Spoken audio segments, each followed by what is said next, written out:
Ang mga bata ay naghahatid ng kalakal at siyempre naman mga kalodi ay binibinta dito sa aking junk shop. At ito na, masaya ang mga bata at may kasama pa siyang mga kaibigan. Dahil kay asyoso yon. Dahil naglalaro ang mga bata mga kalodi na uuhaw sila at doon nanghihingi sa kanyang kaibigan ng pambili ng ice water. At ito na may nagbibinta pang mga bata. Tuwang-tuwa po sila dahil mayroon na po silang kinikita. Ako naman, dahil sa sobrang lamok sa aming bahay mga kalodi, ayan, naglilinis po ako sa tabi sa amin. Dahil nga alam naman natin, nagtatago ang mga lamok. Pag maraming mga damo, pugaran talaga ng mga lamok yan mga kalodi. At pagkatapos, mga kalodi, madali lang naman sa linisin, malambot ang ugat ng damo mga kalodi. Kaya napansin ko pagkatapos kong naglinis dyan ay talagang nabawasan na ang mga lamok. Dahil kailangan talaga sa atin ay maglinis-linis dahil nga tag-ulan na mga kalodi. At pagpasensyahan ninyo ang aking busis mga kalodi kasi nung mga nakaraang araw, bahing ng bahing ako at ngayon ang resulta ay inuubo ako at sinisipon.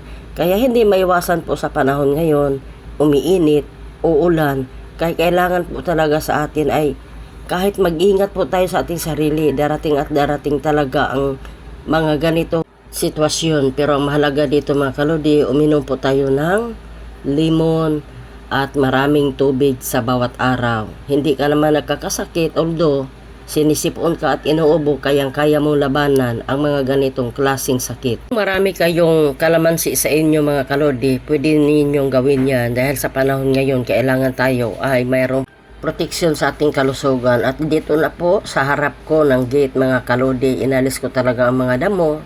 Kailan ko lang yan inalis at nilinis mga kalodi, mayroon na naman. At hindi nga natin maiwasan, sabi ko, dahil sa umuulan. Sunod-sunod po yan mga kalodi, straight po yun ng isang linggo mahigit. Minsan umuulan sa amin ay madaling araw.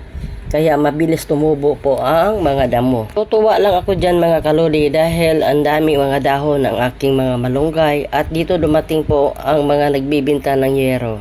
Dahil nga pinagpapalitan na nila ang kanilang bubong dahil sa tag-ulan ng panahon. In fairness mga kalodi, mayroon namang balita na pagdating sa buwan ng August, may malaking El Nino hanggang January po yun. Sabi nila, magkakaroon po ng crack ang ating mga lupa sa sobrang init. Kaya tayong mga may edad, iwasan at ingatan po natin talaga yan mga kalodi. Lalo na po na maraming nagkaka-stroke. Kaya kumain po tayo ng mga gulay. At ito na, masaya po kaming kumain sa aming church dahil mayroong nagbi-birthday. Maraming salamat sa inyong lahat. To God be the glory.